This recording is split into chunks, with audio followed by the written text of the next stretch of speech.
Hey, and welcome back to another meal prep. Now, this meal prep is different from every single other one you have ever seen on my channel because there are no points, there are no bites, there are no carbs, there are no calories. It is just food. That is all I'm doing, is eating food. What I'm trying to work on is the portions of my food. Not eat so much at one time. That is a learning curve. That is a work in progress. That will come because I have an appetite. I mean, I'm a big woman. I have a big appetite. So that's what I'm working on. But I'm still just eating regular old food. And so that's what you're going to see today. For breakfast, it's a Jimmy Dean recipe, but it's a breakfast casserole, sausage breakfast casserole, and it is delicious. I'll just tell you, any of these recipes, you can lighten up any way that you see fit. Or you can leave them like they are, however you want to do it. For lunch, I'm having Mississippi chicken, which I made just like Mississippi pot roast, over rice with Brussels sprouts. Because you know, if I get Brussels sprouts, it has to be when Mr. Maness ain't going to eat none because he's over here eating breakfast. He's not touching them with a 10-foot pole. He says if he never saw another Brussels sprout in his life, it'd be too soon. So, speaking of eating, he's eating that breakfast casserole. And he says it is very, very good. So it is man approved. Then for dessert, I'm having Pound Droppers chocolate peanut butter cheesecake. And I give you my opinion of that when I made a substitution. So I won't repeat it now. Overkill. All right. So that's what we're having this week. I hope you enjoy it. So let's just go over and get started. Okay, so the first thing we're going to start on is our breakfast casserole. This is a Jimmy Dean recipe, Jimmy Dean sausage, but I like Niece's. So I'm just switching out the sausage and I'm leaving everything else the same. I'm going to kind of assemble it a little bit different than they say, but you'll see. So let's turn around and get started on our sausage breakfast casserole. The first thing I did was cook the sausage. And like I said, I like Niece's. It's just whatever your favorite breakfast sausage is. I have already cooked it, crumbled it, and I have it propped. Let me show you. Oops. I have it propped up on that pot so we can just sit there and drain off all the fat. I figured that was just the easiest way to do it while we were doing this. The recipe calls for 16 ounces of just plain old loaf bread. This is a 20-ounce loaf. I weighed it, pulled off enough to where I was just left with 16 ounces. Now, it calls for day-old bread. I have let this sit out opened on my counter since I bought it yesterday. Some of it, closest up here, is feeling kind of day-old. The rest of it still feels pretty soft, but it's what we have, so it's what we're going to work with. Now we just need to cut it into cubes, and it doesn't specify what size cubes. It just says cubes, so I'm kind of going to go with my instinct here. Ooh, and make a mess while I'm doing it. So this is the size I'm shooting for. So put it in a greased 9x13. We're going to cut up all the bread, fill up this casserole, and then when I come back, we will put it together. It's that easy. Now, while we have this cutting board out, we're going to cut these green onions. I did not pay attention to the recipe that said it takes one bunch of green onions. But, and I have not opened, I'm opening this on camera with my fingers crossed that they're still good. These are some green onions that I have had probably a month. Okay, I think we can work with this. They've been down at the bottom. They got kind of a little, maybe frozen a little bit. I think that's the worst part. This, if I had come and taken them out and re-wet my paper towel, but this is how they lasted. I'm telling you, at least a month. Wet you a paper towel inside some foil, wrap it up real good, and they will last you forever. So this is kind of more than a bunch, but I like onions, so the way I'm differing this recipe is it says to put everything together in a bowl with your eggs and then pour it over, but I think it won't be even. So let's just go ahead while we got these cut up and just sprinkle them around. The next thing we're going to add is our 1 pound of sausage, and you can see all the fat that has drained off, so I'm going to carefully try to scoop this out and put it evenly over the top. Now the next thing is the cheese. This is 1 cup of Swiss cheese and 1 cup of sharp shredded cheese. So we're just going to mix those and put those over. Now for the egg and milk part, I have 10 eggs in here that I've already beaten up. To that I'm going to add 1 teaspoon of salt, and you can do pepper to taste if you want to. Now their recipe calls for 3 cups of light cream. I don't have that, but I would say probably half and half is what that would mean. I have this whipping cream on hand when I was doing some low carb things, and I have plenty of it, and I have skim milk. So I'm just going to cut it. I'm going to do half heavy cream, half skim milk, and figure that will equal light cream. So I'm going to do 1.5 cups of heavy cream. And of course, I think any milk will do. Probably even, if you're counting points, probably even almond milk would do, because different, like French toast casseroles, or like the pumpkin one that I do, as I'm standing here thinking, I'm almost positive it's made with almond milk. But this is what I have, and I need to use it. So that is why I'm going that route today. So we just want to mix that into our eggs.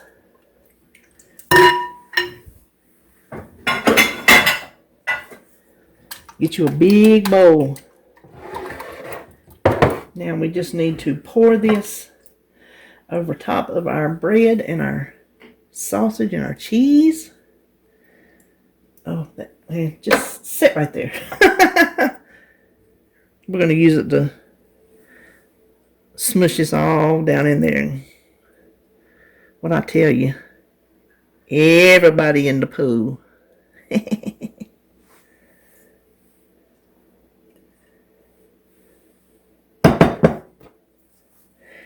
This will sit in the refrigerator overnight, and tomorrow I will bake it. I will come back at that time, of course, and let you see how it looks before I bake it. So I'm going to cover this, plastic wrap, foil, something, and bake it tomorrow. So, well, next thing you'll see will be us getting ready to bake this casserole. It is the next morning. Everybody's still in the bed asleep, so I thought I would just knock out this meal prep and have the rest of my day to edit or whatever I want to do. Watch some Netflix. Anyway, here is the casserole. This is how it looks. I just took it out of the refrigerator, let it sit here while the oven was preheating to 350, and it will go for 1 hour. Now that the casserole has cooled, you can see it has sunk back down because it's a little bit under where it's level with the edge of the dish, where before it had risen above it. Now I'm going to make this into 6 healthy servings. I have found in my travels I have to eat a substantial breakfast, or I am scrounging for food to eat very quickly. Now what I'm going to do is package 4 up for this week, and the other 2 is going to be our breakfast this morning. But I want Okay, those are big. See, I'm never even. I'll save those for this morning.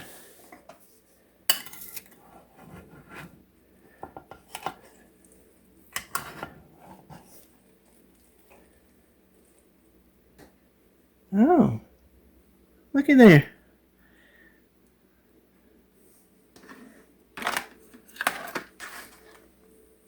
It's like almost like a bread pudding, savory bread pudding. Can you see that? Okay, so since I'm still in the kitchen, got the breakfast casserole put in the refrigerator, I thought I'd go ahead and bake my cheesecake because it needs to refrigerate overnight. And that way tomorrow I can go ahead and have some if I want it. It is Pound Droppers chocolate peanut butter cheesecake. That one and her pumpkin one are my two favorite ones. I've made a couple adjustments to her recipe, but you'll see it when we turn around. And let's do that now. So the first adjustment I make is what I bake it in. I use this corn, I'm trying not to get up there so it'll blur. It is this Corningware 10-inch. It's going to try to focus casserole dish. The very first time I made one of her cheesecakes, I used a springform pan like she suggests, and it didn't work. I don't know if it was too big. I think maybe what it was, but it just didn't work for me. So I have used this every single time since, and it works for me perfectly. I don't mind that it's not in a round cheesecake shape. I just cut it into squares, and I'm fine with that. So the first thing we need to do is beat 3 eggs. Now, if you're strong, when you get the yogurt in there and then you start whipping, it gets kind of tough on your arm if you're kind of weak. So I have found that using the hand mixer or either your KitchenAid if you want to really does help. So we're going to add everything we need to the eggs and then the yogurt. So what I have in here is 3 tablespoons of Devil's Food cake mix, and I just use Walmart brand. Now she adds cake mix to most of her cheesecakes, but this recipe she doesn't. But I go ahead and add it because it really does make a difference. Then 2 tablespoons of peanut butter powder. So whatever your favorite is. This happens to be True Nut. So that's 3 tablespoons of cake mix, 2 tablespoons peanut butter powder.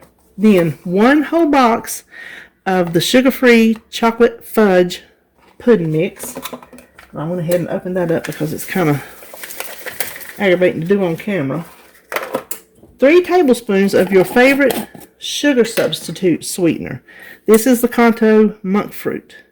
So 3 tablespoons of that. A tablespoon of vanilla extract.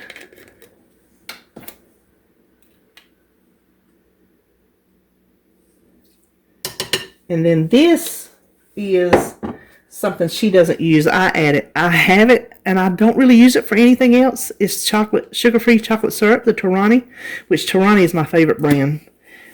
So just to boost that chocolate flavor, I'm going to put a tablespoon of chocolate syrup. Chocolate syrup. Yeah, that's syrup. Yeah. Now let's just mix this up with the hand mixer. Now the only thing left is the yogurt, and it calls for 3 cups. This is like 3 3/4 cups. I made the mistake one time of dumping in the whole thing, and I could tell the difference. Now what I'm using, let me go ahead and show you. This was a substitute. I wanted Fayette. They didn't have it. I ordered Chobani. They didn't have it. This is Oikos. I've never tried it. I'm going to taste it after the fact. But the difference is I wanted to try vanilla. I wanted to see if that would give it anything extra. So this is an experiment. The recipe, you use either plain, and it's non-fat, Greek, or just regular plain non-fat yogurt. I have had great success with the Fayette because it is so nice and thick. I've never used just plain non-Greek, and I've not really used one this thin. So it's 3 cups. Okay, now if you'll see, there is a good bit left, probably about 3/4 of a cup. And the recipe only calls for 3 cups. So just make sure you know how much yogurt you have before you dump the whole thing in there. I want to taste it. Oh, that's a good yogurt. That's very, very smooth. That is a very smooth yogurt. Nice vanilla flavor. I just hope it bakes up good. So now let's blend it in. Okay, now this will bake. Well, not right yet, it won't. We're going to put it in our greased dish.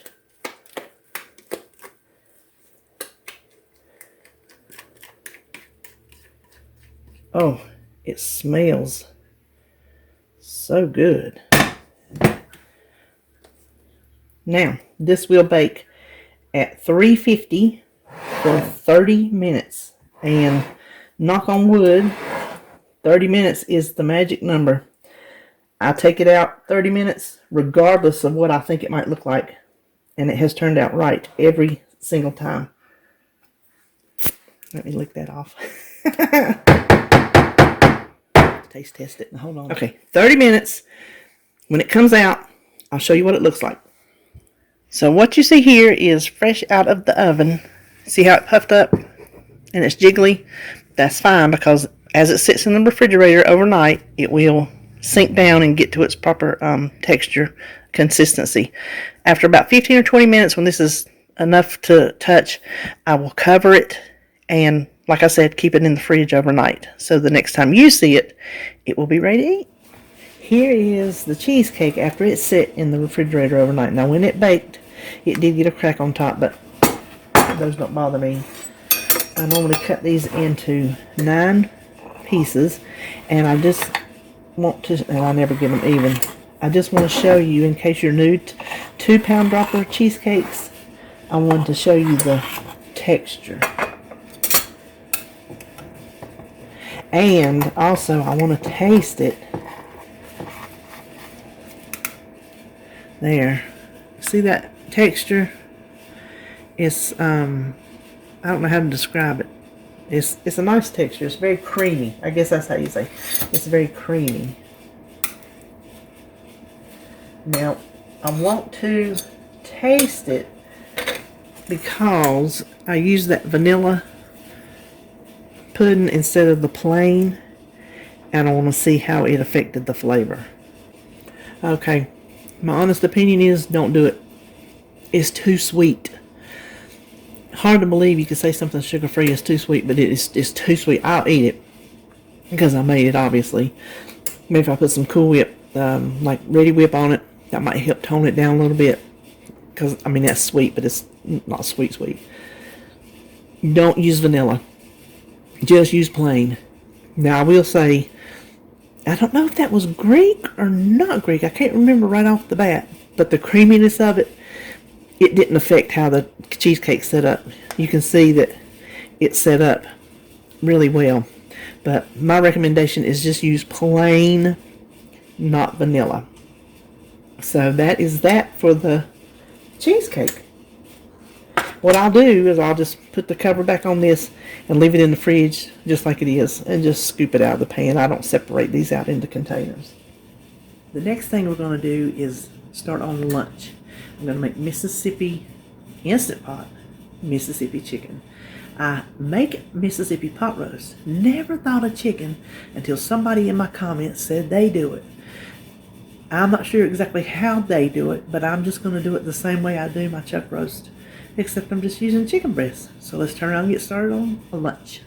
Now what I have in here is already 2 pounds of chicken breast that equal 4 breasts is how many I got. It was like 2.19 pounds. First thing we want to do is a pack of au jus gravy mix. So we will just sprinkle that over.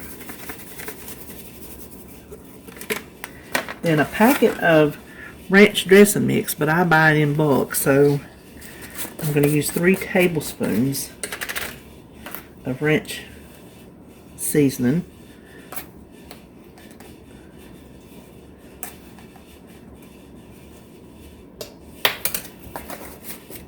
Then, the part I used to didn't do, and I found out I can tolerate it in small amounts are these pepperoni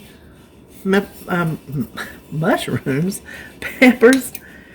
This was the last of the jar. I've made like, I don't know, maybe 4 times out of this one jar because I don't use that many. But I'm going to go ahead and use all these. So just place them around. And if you like them, you can eat them when it's over, said and done with. But they're just too spicy for me. I do add just a little of the juice. That's how the original Mississippi roast that I ever saw was written. And I didn't do it because I was nervous. Now, on the pot roast, I would normally add water, I think.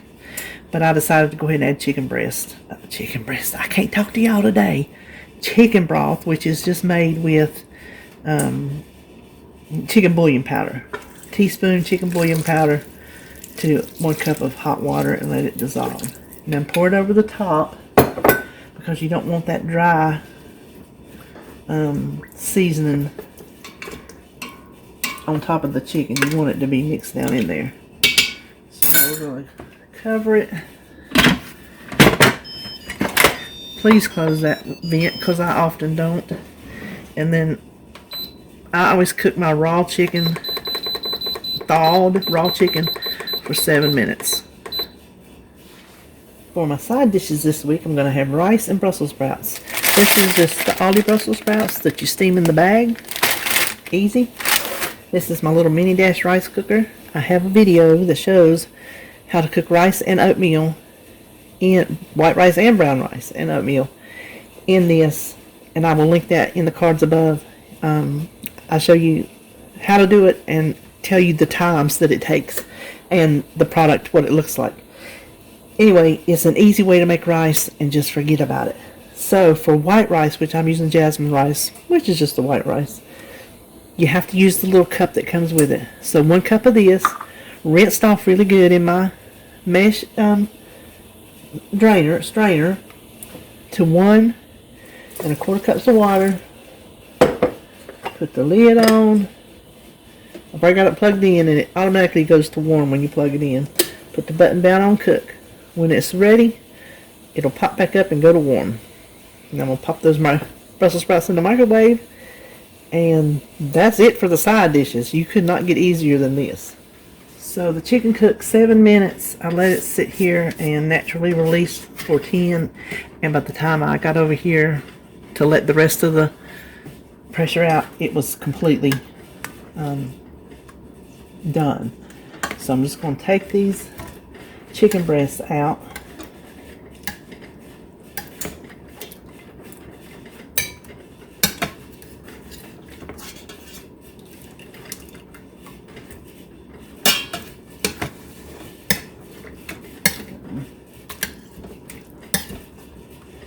Now, in case you have never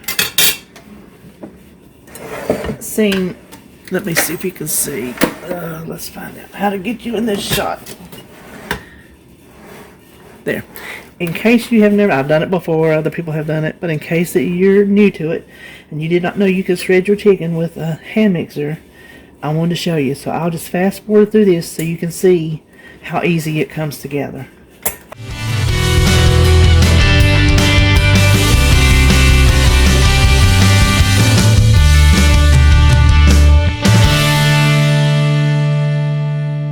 There you go. We slung some chicken here and there, but that's alright. I know how to wipe stuff down. Perfectly shredded chicken. That is so much easier than doing it with 2 forks. 2 forks aggravate me. Now, these pepper cheese, I'm taking them out because I don't plan on eating them. You can save them and put them in with your chicken if you want to, but I don't. Now the liquid that's left in here, looks like some of that, I don't know if that stuck to the bottom or some of that brown didn't dissolve.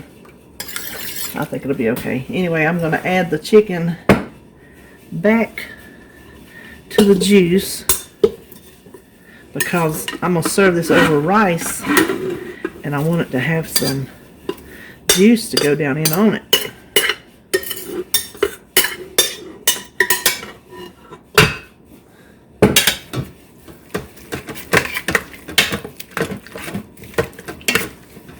So if you can see, there you have it. There is our Mississippi chicken, and I'm just going to let that sit here and hang out while the rice is finishing up, and we'll plate it. The only thing left to do is just to divide everything out. The rice is done. I'm not going to measure it. I'm just going to kind of eyeball.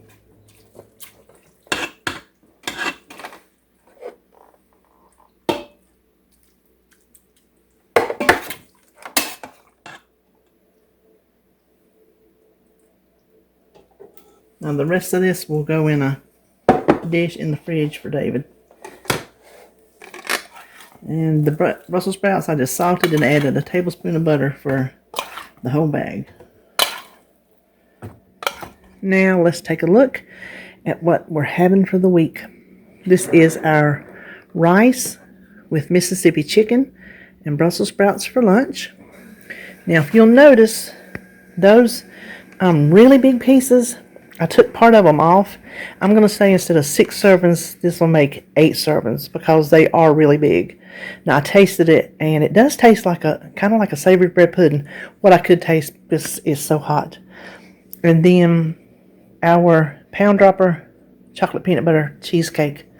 Missing the piece that I taste tested, and I did put the Ready Whip on it, and it did tamper down the sweetness. So that's what I'll be doing the rest of the week to make up for that vanilla yogurt. Alright, that is it for this video. For this week's meal prep, I hope you enjoyed this video, and I will see you on the next one.